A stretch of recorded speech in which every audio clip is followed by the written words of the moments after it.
ഒറ്റപ്പാലം വരിക്കാശ്ശേരി മനയ്ക്ക് സമീപം നിയന്ത്രണം വിട്ട ടൂറിസ്റ്റ് ബസ് വയൽ പ്രദേശത്ത് തോട്ടിലേക്ക് മറിഞ്ഞു. വിനോദസഞ്ചാരികളായ 25 പേരും ഡ്രൈവറും പരിക്കേൽക്കാതെ രക്ഷപ്പെട്ടു. ഉച്ചയ്ക്ക് 2 മണിയോടെയാണ് അപകടമുണ്ടായത്. വിവരങ്ങളുമായി അരുൺ ആലത്തൂർ ചേരുന്നുണ്ട്.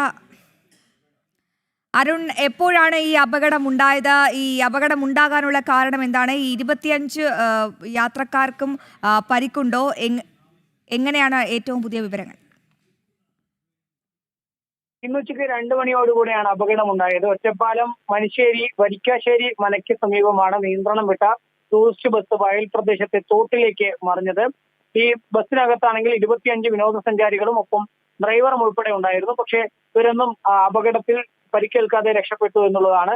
മന കാണാൻ വേണ്ടിയാണ് ഇവർ ഈ ബസ്സിൽ എത്തിയത്. മനയുടെ ഗേറ്റിന് സമീപത്തെ കയറ്റം കയറുന്നതിനിടെ ബസ് നിയന്ത്രണം വിട്ട് പിറകിലോട്ട് പോവുകയായിരുന്നു. തുടർന്നാണ് ഈ കണ്ണൂർ സ്വദേശികൾ സഞ്ചരിച്ച മിനി ബസ് അപകടത്തിൽപ്പെട്ടത്. ഏതായാലും അപകടത്തിൽ ബസ് ഈ തോട്ടിലേക്ക് മറിഞ്ഞെങ്കിലും വിനോദസഞ്ചാരികളാണെങ്കിലും ഡ്രൈവർ ആണെങ്കിലും പരിക്കേൽക്കാതെ രക്ഷപ്പെടുകയായിരുന്നു.